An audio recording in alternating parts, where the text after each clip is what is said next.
Bonjour à tous et bonne année 2023. Ça fait trop bizarre de reprendre la caméra, pourtant ça fait pas très longtemps que... Enfin j'ai fait qu'une pause d'une semaine, pourtant j'ai l'impression que c'est une éternité.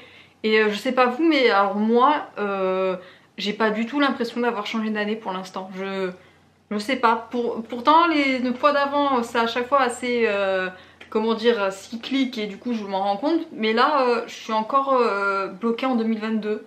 Je sais pas trop pourquoi, mais on verra au fur et à mesure si ça continue ou pas à persister ce sentiment. Mais en tout cas, je vous souhaite à tous une très belle nouvelle année, meilleurs vœux, la santé, le bonheur, tout ce que vous voulez. Franchement, je vous souhaite que le meilleur. J'espère que vous avez passé de très belles fêtes de fin d'année, que vous avez pu voilà, les passer avec vos proches et que voilà, tout s'est bien passé, que vous avez pu profiter de votre famille.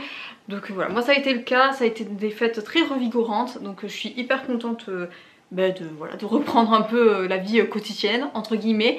Et puis voilà, donc on reprend les vidéos, je suis hyper contente là aussi. Je vais commencer avec la lecture du mois de décembre.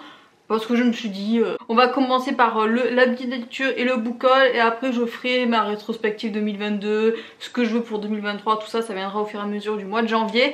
Mais voilà, je me suis dit, pour l'instant, chill, parce que vu que j'ai pas l'impression d'avoir changé d'année, c'est un peu compliqué de faire objectif, rétrospective, tout ça, parce que là, je suis complètement à l'ouest.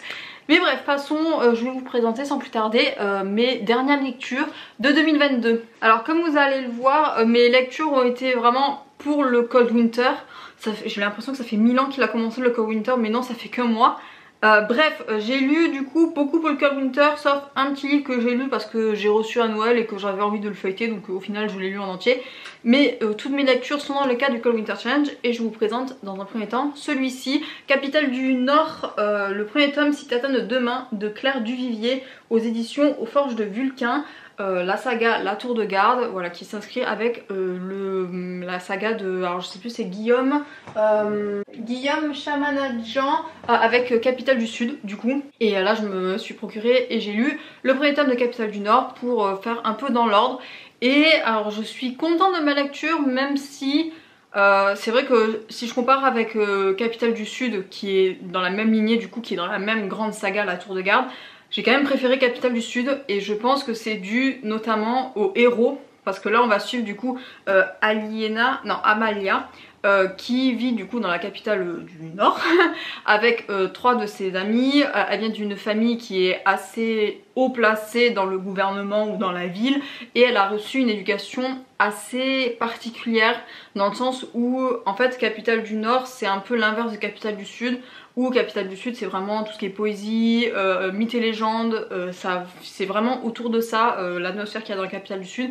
Et dans Capitale du Nord, même s'il y a ça, ils ont essayé en fait, les parents de Amalia, d'inculquer une éducation très scientifique qui voilà, existe tout ce qui est mythes et légendes, on s'en fout, c'est vraiment de la rhétorique, des maths, de voilà, la science, de la logique, pas tellement voilà, de sentiments quelque part dans son éducation. Et ça se ressent beaucoup du coup, parce que j'ai eu beaucoup de mal à m'attacher à Amalia, contrairement à Nox dans Capitale du Sud que j'adore. Là c'est compliqué parce que c'est une personne du coup très froide et très, comment dire, elle est beaucoup trop logique à mon goût. Et elle est aussi, je sais pas, j'ai l'impression des fois dans son raisonnement que c'est un robot, alors que non, mais c'est vrai que c'est assez particulier de se retrouver du coup dans sa tête, parce que des fois elle a des raisonnements que je pige pas forcément parce que elle est vraiment 100% dans la logique et pas dans le cœur. Si, voilà. Donc grosso modo c'est un peu, alors je dirais pas le point noir parce que je pense que le but c'est de cette saga Capitale du Nord, c'est qu'elle va déconstruire l'éducation, l'auteur. Je pense que Amalia va beaucoup changer parce que vu les événements de la fin du livre, elle ne peut que comment dire, évoluer, parce que sinon si elle évolue pas je crois qu'elle est un peu dead. Mais c'est vrai que je pense que c'est voulu le fait que Amalia soit comme ça et que au fur et à mesure voilà, que l'intrigue avance, son éducation et sa personne va être un peu déconstruite pour être remodelée pour survivre entre guillemets. Donc à voir comment ça va évoluer, mais j'espère en tout cas que c'est dans ce sens là, parce que si ça continue vraiment à être un personnage très calculateur, très froid, très...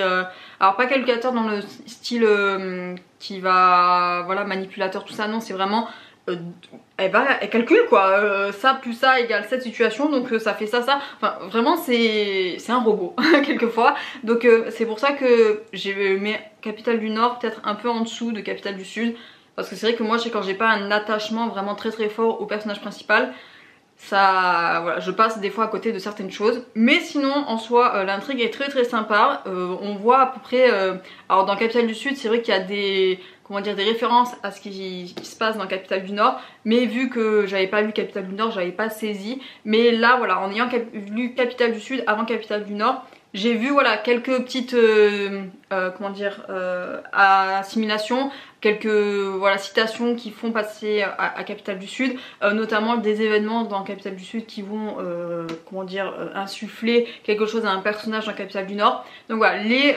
deux intrigues commencent à s'emboîter et j'aime beaucoup parce que j'ai très hâte du coup de comment ça va finir, comment vont se rejoindre les deux sagas, comment vont se rejoindre peut-être les deux personnages, enfin pas forcément les deux personnages principaux, mais s'il va y avoir une rencontre à un moment donné ou pas. Donc je suis très curieuse de continuer quand même Capitale du Nord, même si c'est un peu en deçà de Capitale du Sud, parce que l'intrigue est là, j'ai beaucoup accroché. Alors c'est vrai que les deux auteurs ont des styles un peu soutenus des fois dans la manière d'écrire, et ça déconcentre un peu, mais j'aime bien, ça sort de l'ordinaire de ce que je peux lire d'habitude, donc je me suis plutôt bien habituée à ce nouveau style d'écriture. Donc voilà, c'est très cool. Et ensuite, ben voilà, les événements de la fin, comment on peut dire.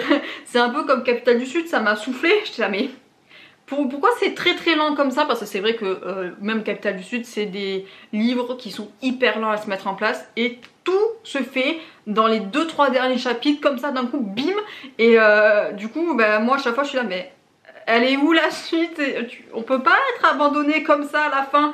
Donc surtout que la fin de Capitale du Nord est assez violente, donc j'ai envie de savoir comment ça va se passer, même si avant ça je lirai le deuxième tome de Capitale du Sud. Mais voilà, les deux auteurs se sont amusés pour cet tome 1 à faire des choses assez lentes, et à la fin bim, tu te prends un mur, voilà, boum. Et c'est assez stylé, donc ça me donne envie d'autant plus de continuer. Et puis voilà, savoir ce que va advenir les personnages, notamment Amalia. Et puis il y en a d'autres aussi que j'aime beaucoup. Alors je ne me souviendrai pas des noms là parce que ça fait un petit moment que je l'ai lu, mais Irion, qui est un personnage très cool à mon sens. Je sais pas comment il finit à la fin du tome 1, donc j'ai hâte de voir enfin s'il va faire une apparition dans le tome 2, j'en sais rien du tout. Il y a leur copain aussi, je crois que c'est Jonas son prénom, qui est assez, enfin qui est la personne du coup qui va être un peu bouleversée par les événements de Capitale du Sud. Et voilà, je sais pas s'il va y avoir un lien du coup, enfin il y a beaucoup d'interrogations, et je trouve ça très cool.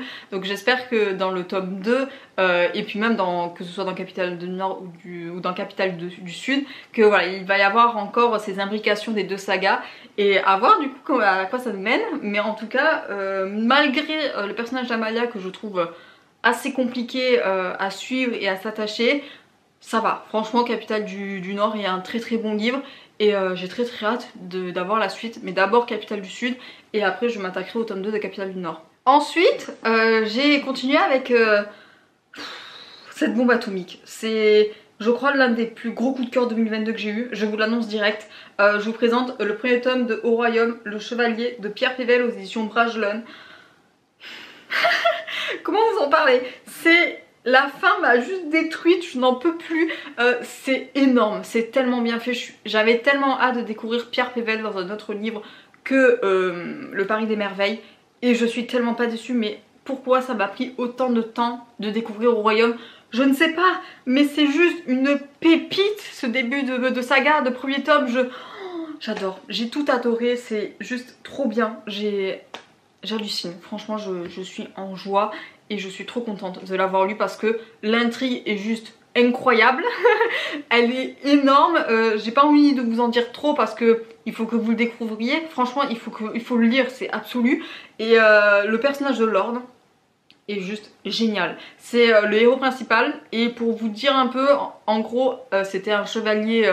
le cliché type du chevalier, cœur sur la main, voilà, qui veut sauver la veuve et l'orphelin. Et en fait à un moment donné de l'histoire, enfin même avant, il va être accusé de trahison. et il va passer 3 années dans une prison qui est soumise à une magie un peu noire qui s'appelle l'Obscur. Et à un moment donné, 3 ans après, il va être libéré.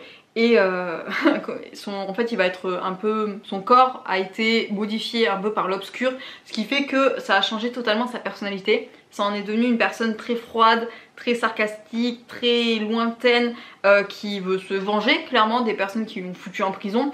Et c'est hyper bien fichu parce que c'est un héros, alors pas gris, parce que je dirais que c'est gris foncé foncé foncé, hein, dans le sens où il est plus vers le mal que vers le bien, même si il lui arrive encore, même après 3 ans de prison, à avoir des pensées vraiment, comment dire, et encore tu sais pas trop si c'est des pensées gentilles, parce que la fin, mais alors les révélations qu'il y a sur Lorne, j'ai juste pété un câble dans ma tête, je l'ai tellement pas vu venir, parce que justement jusqu'au bout on croit que c'est une personne gentille, une personne respectable, mais en fait, même si ses choix semblent être dans la générosité, bah en fait non, pas du tout, non non, c'est tout.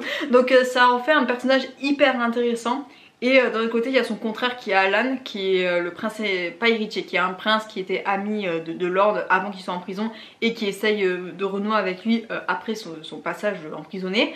Et c'est un personnage très solaire, très cool à suivre. J'ai très hâte de voir son évolution parce que de ce que j'ai pu lire à la fin le résumé du tome 2 pardon, et même un peu le résumé de la saga, je pense qu'il va devoir grandir, hein, le monsieur. Donc franchement très hâte de découvrir l'évolution de Alan et de Lorne évidemment.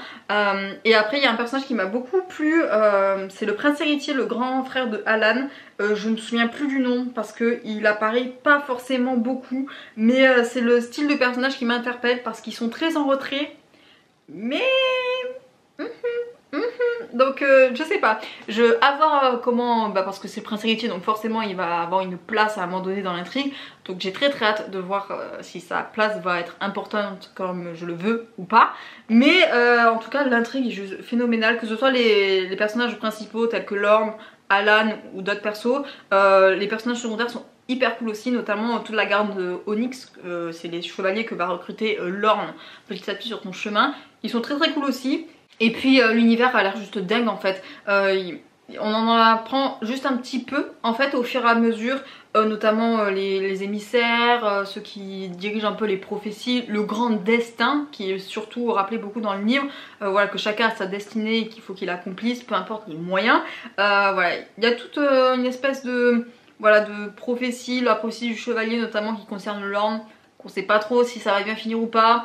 Il y a aussi tout l'aspect politique, notamment avec le royaume, le grand ennemi du royaume qui est Lisgard, je sais plus sur comment ça se prononce, a une prononciation un peu bizarre, une écriture un peu bizarre, mais qui est un peu le grand ennemi du royaume du coup, et qui, voilà, pendant tout le long on sait pas trop s'il va y avoir une guerre ou pas finalement entre les deux. Bon, à la fin, la question elle est vite répondue, mais voilà, très hâte d'avoir un peu plus d'informations sur cet ennemi là, parce qu'on a que quelques bribes à chaque fois, et je pense que dans le tome 2 on en aura beaucoup plus. Mais en tout cas, l'univers a l'air assez dingue. C'est dommage qu'il n'y ait pas de cartes. Moi en fait dans les fantasy j'aime bien avoir des cartes, mais là il n'y en a pas, donc c'est le seul petit regret que j'ai, mais sinon c'est vraiment trop bien comme lecture. Je suis juste tellement joie de l'avoir découvert. Et c'est très cool, donc franchement heureusement que ma cousine m'a déjà acheté le tome 2, parce que dès la fin du Cold Winter je me jette dessus, en fait il n'y a pas d'autre mot, parce que je veux vraiment absolument continuer la saga, parce que j'en peux plus. La fin du tome 1 elle m'a juste détruite, je ne le voyais tellement pas venir. Pour ceux qui me connaissent, voilà, il s'est passé un événement, j'étais là, non, c'est pas possible. Donc voilà, en tout cas Au Royaume est un très bon livre, je vous le recommande à 100%, et à bientôt pour le tome 2, vraiment le tome 2 il va passer en 2023 c'est sûr. Ensuite, qui dit Noël, réveillon de Noël, dit évidemment lecture de Noël. Alors j'avoue que d'habitude je ne suis pas du tout, mais pas du tout ce genre de lectrice, vraiment tout ce qui est romance de Noël ou juste lecture de Noël, je ne lis pas du tout. Mais là je me suis prêtée au jeu avec le Cold Winter, notamment parce qu'il y a 4 auteurs qui ont écrit des romances de Noël, et il y en avait 2 qui m'intéressaient dans le lot, du coup je vais me laisser procurer. Et j'ai lu, alors je vais vous parler rapidement parce que c'est des nouvelles donc ça fait 80 pages, il n'y a pas grand chose à dire, mais la première que j'ai lue c'est Jusqu'à ce que la neige cesse de tomber de Estière, je sais pas comment ça se prononce. Alors tous les livres sont de l'auto-édition je pense parce que là je vois pas d'infos sur une maison édition.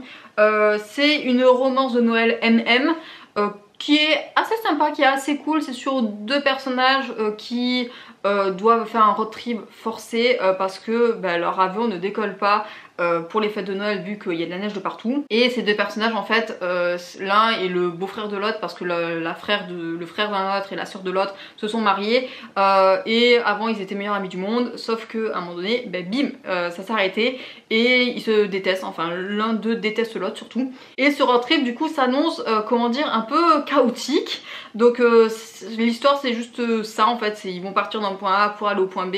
Et l'intrigue c'est comment ils vont finalement se rabibocher ou pas. C'est la grande question. C'est assez cool, c'est assez stylé. J'ai bien aimé les deux personnages. L'ambiance road trip, j'aime bien ce genre d'histoire. Et puis c'est vrai que moi dès qu'il y a la neige je suis contente. C'est bizarre parce que je suis une personne très hiver et pourtant les lectures de Noël c'est pas quelque chose qui m'anime quelque part, je sais pas trop, mais c'est vrai que de temps en temps ça peut faire du bien et moi je me suis régalée du coup à lire cette nouvelle et l'autre qui va suivre. Après il n'y a rien de folichon, hein. C'est une histoire de 80 pages qui va raconter du coup leur voyage du point A au point B. Ils vont se détester, ils vont s'envoyer des vacheries, ils vont essayer de se réconcilier. Bon au final je vais vous dire ça finit plutôt bien parce que bon je pense pas qu'elles aient écrit les quatre là des romances de Noël qui finissent mal sinon ça fait un peu déprimé pour la période, mais en tout cas c'est assez stylé. J'ai beaucoup aimé l'un des personnages, le principal un peu, qui est celui qui déteste un peu l'autre parce qu'il est mortellement blessé. Et voilà, petit à petit ça va un peu mieux. On sent quand même les personnages sont assez travaillés parce qu'il y en a un à un moment donné, on apprend qu'il est un peu claustrophobe. Il y a quelques petits détails qui sont assez cool à découvrir sur les persos. Donc franchement j'ai bien aimé. Après ça permet de découvrir des auteurs du coup que je ne connaissais pas et c'est sympa parce que je commence à regarder du coup ce qu'a écrit l'une comme l'autre là que je vais vous parler après. Donc voilà, ce sont de très belles découvertes. J'ai accroché direct à la manière d'écrire, aux personnages, donc à voir ce qu'elles ont écrit d'autres, mais je vais vraiment m'y intéresser. Dans la même lignée, j'ai lu du coup Noël à d'amour avec un inconnu de Amélie C. Astier. C'est toujours de l'auto-édition. Et écoutez, je suis hyper contente de l'avoir lu. Je crois que c'est ma préférée des deux parce que je l'ai déjà relu une ou deux fois déjà. Parce que en fait, je suis une personne qui est très inspirée par tout ce qui est Royaume-Uni, Angleterre, tout ça. J'aime beaucoup cet aspect-là. Et puis l'intrigue se passe, comment dire, dans un marché de Noël. Et c'est un endroit que j'adore en fait pendant cette période là. Donc j'ai de suite été très hypée par ce qui se passait. Ensuite l'histoire c'est deux personnes qui se retrouvent pendant les fêtes tout seuls. Et grâce à une application ils vont se rencontrer pour un rendez-vous arrangé entre guillemets. Et ils vont passer du coup le réveillon ensemble. Et c'est très très bien fichu parce que les deux personnages sont très très cool. Je les ai beaucoup aimés. Franchement, coup de cœur pour, comment il s'appelle déjà, Thomas, avec le fameux Thomas. Franchement, j'aime beaucoup la ref et je suis hyper emballée. C'est ma romance, comment dire, de Noël préférée parce que j'ai beaucoup accroché quoi. Et l'écriture est hyper fluide, les personnages sont hyper attachants. Et puis il y a Fergus aussi, le fameux, alors c'est un peu le cliché de l'écossais roux qui va à son date avec un kilt. Mais j'ai énormément aimé et en plus c'est assez cool de se rapprocher de ce genre de personnages parce qu'ils ont un peu les mêmes valeurs que les miennes. C'est-à-dire voilà, passer Noël en famille, ça leur est très important. Voilà, ne pas se retrouver seul. Et puis ils partagent des valeurs que je trouve hyper cool. Donc j'ai beaucoup aimé, franchement très très cool. Je plus sois, mais alors je sais pas ce qu'elle a écrit d'autre, cette Amélie C. Astier, je sais plus comment elle s'appelle, franchement j'ai une mémoire de poisson rouge en ce moment. Mais je vais vraiment fortement m'intéresser à ce qu'elle a écrit d'autre parce que je trouve l'écriture vraiment hyper cool et les personnages hyper chouettes. Donc si elle a écrit d'autres livres dans ce style là, franchement mais je vais pas tarder à y foncer dessus. Donc deux petites nouvelles de Noël très très sympa à lire qui m'ont mis dans l'ambiance. Voilà, comme le Noël à Édimbourg, je crois que je l'ai lu la nuit du réveillon. Je me suis couchée à 2 h du mat pour le... Donc autant vous dire que je l'ai beaucoup aimé. Et franchement que du bonheur. Que du bonheur ces petites nouvelles. Ça me permet en plus de valider des catégories pour le Club Winter. Donc que demande le peuple en plus. Mais très très cool. Donc ça m'a permis en plus de comment dire, de me réconcilier un peu avec le genre. Donc si je trouve d'autres petites nouvelles de Noël de ce même style pour l'année prochaine, bah, franchement je les lirai avec un très grand plaisir. Ensuite j'ai lu ceci, le tome 5 de Zombillenium de Arthur Depin aux éditions Dupuis qui se nomme Vendredi Noir. Écoutez, très cool, franchement très sympa. Alors j'ai eu un petit peu mal à me remettre dedans parce que j'avais pas pris le tome 4 et je l'avais lu il y a très longtemps, enfin très longtemps, il y a un petit moment, et je me souvenais plus trop de comment ça finissait. Et c'est vrai que le début du tome 5 j'étais un peu paumée, mais en soi sinon du moment que je commençais à me rappeler de ce qui s'était passé, pépite, franchement pépite, on en apprend un peu plus sur Gretchen et sur son passé, sur pourquoi elle est dans ce parc. Et j'aime beaucoup de toute manière le personnage de Gretchen depuis le début parce que c'est... Voilà, c'est le genre de personnage que j'aime tout particulièrement parce qu'ils sont gentils mais pas trop non plus, donc il faut pas les chercher. Mais voilà, c'est une sorcière un peu badass, je l'aime bien. Et à voir du coup comment ça va se terminer dans le tome 6 et le dernier, parce que c'est le dernier de la saga. J'ai un petit passeport au cœur à l'idée d'abandonner du coup les personnages parce que ils sont tous mémorables, que ce soit le squelette, le vampire qui était chef mais qui l'est plus, Gretchen du coup, Aurélien, enfin vraiment il y a beaucoup de personnages que j'aime beaucoup. Donc je vais m'acheter le tome 6 dans pas très longtemps je pense pour finir la saga, parce que voilà il reste qu'un tome donc ça serait dommage de la faire tarder plus que ça. Et puis j'espère que ça me plaira et que je relirai après Zombillenium dans son intégralité avec un énorme plaisir parce que c'est une saga qui vaut vraiment le coup, qui sort de l'ordinaire, qui est un peu humour noir tout ça, donc c'est des choses voilà, que ça me parle de suite parce que j'accroche beaucoup. Et après j'ai pas grand chose à vous dire, le dessin après je vous dis toujours la même chose, c'est assez comment dire plat, enfin je sais pas trop comment dire parce que quand je dis plat on dirait que c'est mauvais, mais non en fait il y a pas, c'est pas comme dans les mangas où c'est tout en détail et tout en qui est spécifique au genre. Là c'est vraiment très BD et c'est quelque chose que j'aime beaucoup, donc j'adore, je suis hyper contente de l'avoir lu et j'espère que la suite et fin me plaira parce que je serai un peu déçue, mais de ce que j'ai vu dernièrement sur les avis du dernier tome ça a l'air plutôt stylé. Donc je pense que je ne serai pas déçue. Et ensuite j'ai fini l'année avec ce petit livre trop chou. Vous le verrez passer dans le prochain book haul comme certains livres dont j'ai parlé. Mais alors je l'ai reçu à Noël et en fait c'est trop mignon. Regardez, il y a des illustrations de chat partout, je suis au bout. Il est trop bien. Voilà, donc en fait ça m'a été offert par un membre de ma belle famille. Ça se nomme Chatitude de Sayo Koizumi, je sais pas trop comment ça se prononce, aux éditions Larousse. C'est un petit recueil du coup avec des dessins de chats et qui parle de 100 comment dire, anecdotes sur les chats, que ce soit utile ou non. Par exemple là les chats adorent les cartons d'emballage. Voilà, l'auteur essaie de nous expliquer pourquoi, mais c'est hyper cool. Il y a plein de comment dire, d'informations hyper chouettes, comme là j'ai un chat qui ronronne, produit 26 vibrations par seconde. Voilà, et là juste l'image du chat qui ronronne, c'est hyper cool. Donc franchement une très chouette lecture, j'ai beaucoup aimé me plonger dedans. Voilà, je suis une personne qui aime beaucoup et qui adore vraiment les chats, comme vous pouvez le voir de toute manière à chaque fois que je vois mon chat à Montpellier sur Instagram vous voyez plus que lui, il n'y a plus personne après. Donc j'adore et ça m'a fait sourire à plusieurs reprises, même si des fois l'auteur a des manières de dire un peu chelou, mais en soi c'est un petit livre très sympa si vous aimez les chats et que vous voulez en apprendre un peu plus sur eux ou que vous voulez simplement voilà, lire quelque chose sur des chats. Bah, franchement je vous le recommande, il est hyper chouette. Voilà, il y a des illustrations de chats à toutes les pages, donc forcément on aime pour les fans de chats. Donc j'ai pas grand chose à vous dire dessus parce que il n'y a pas d'intrigue ou quoi que ce soit, mais je voulais quand même vous le montrer parce que c'est la manière dont j'ai fini 2022. C'est avec un livre sur les chats en toute douceur et en toute joie. Donc je ne pouvais pas mieux finir 2023, j'ai envie de dire. 2022, je dis déjà finir 2023, je suis sérieuse. Quand je vous dis que je suis paumée dans les années, je sais plus quel jour on est, je déconne pas. Donc j'ai fini l'année avec ce livre là, je suis hyper contente parce que ça a mis une touche de bonne humeur pour la fin de mon année 2022. Et il a largement sa place dans ma petite bibliothèque parce qu'il est trop beau. Et donc, franchement très sympa, très sympa, j'ai beaucoup aimé. Et ça sera ma dernière lecture du coup de 2022. Ça va être tout pour cette vidéo, j'espère que ça vous aura plu. Donc voilà, comme vous l'avez vu, j'ai eu un énorme coup de cœur pour la fin de l'année 2022. Un énorme coup de cœur, vraiment, j'en peux plus. J'ai très hâte de vous faire la vidéo des coups de cœur un peu que j'ai pu avoir l'année dernière pour moi aussi me replonger dedans. J'en ai un en tête notamment, c'est pas le chat qui voulait sauver les livres, c'est un autre là, Les Mémoires d'un chat. Lui, il m'a juste débloqué la tête. Donc franchement, j'ai fini l'année je pense de manière hyper bien, hyper cool. Donc je ne pouvais rien demander de plus.